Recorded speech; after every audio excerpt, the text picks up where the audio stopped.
Hello, my dear students.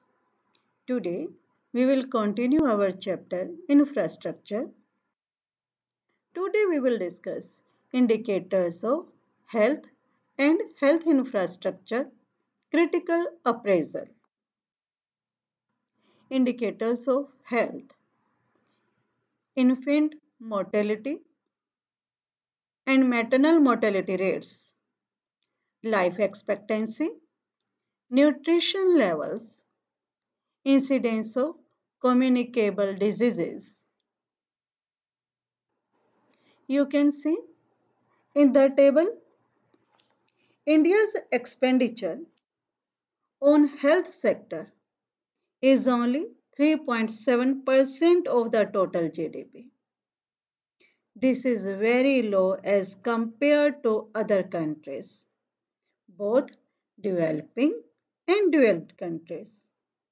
India has about 17% of world's population, but it bears a 20% of global burden of diseases.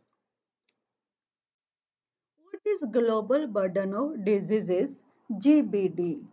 GBD is an indicator used by experts to gauge the number of people dying prematurely due to a particular disease as well as the number of years spent by them in a state of disability owing to the diseases.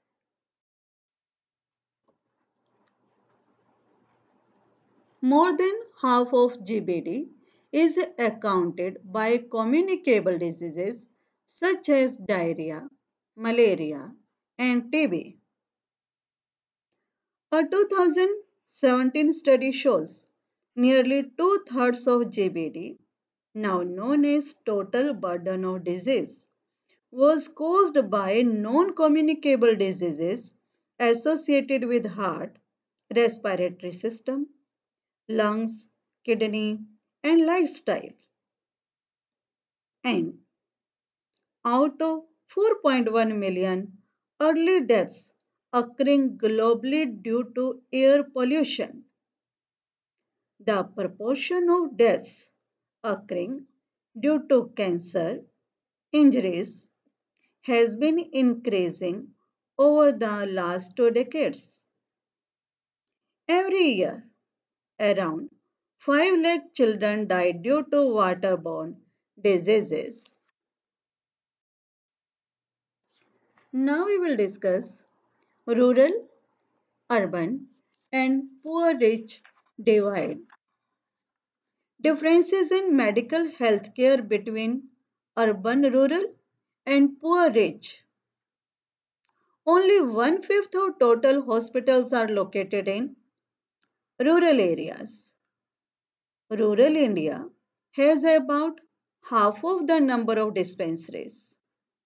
People in rural areas do not have sufficient medical infrastructure. Primary health centers located in rural areas do not offer even X-ray or blood testing facilities. There are 530 recognized medical colleges. They produce 50,000 medical graduates every year. Still, there is a shortage of doctors in rural areas. Why? One-fifth of these doctors graduates leave the country for better monetary prospectus, and many others opt for private hospitals, which are mostly located in the urban areas.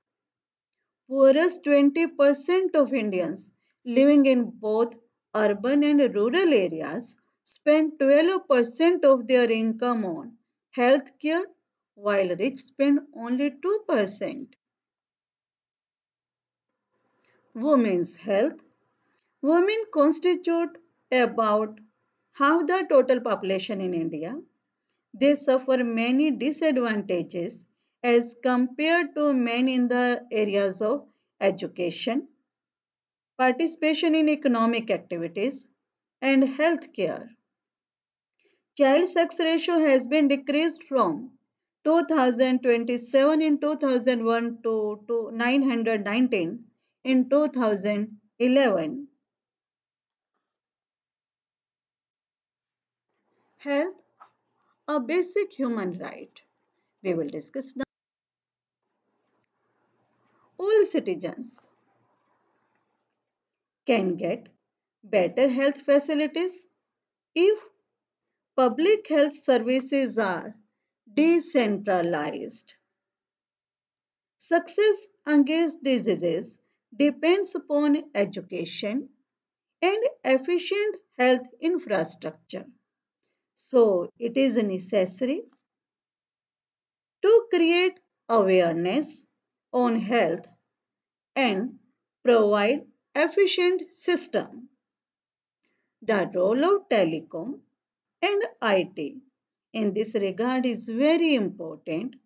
The ultimate goal should be to help people move towards a better quality of life. Thank you and all the best.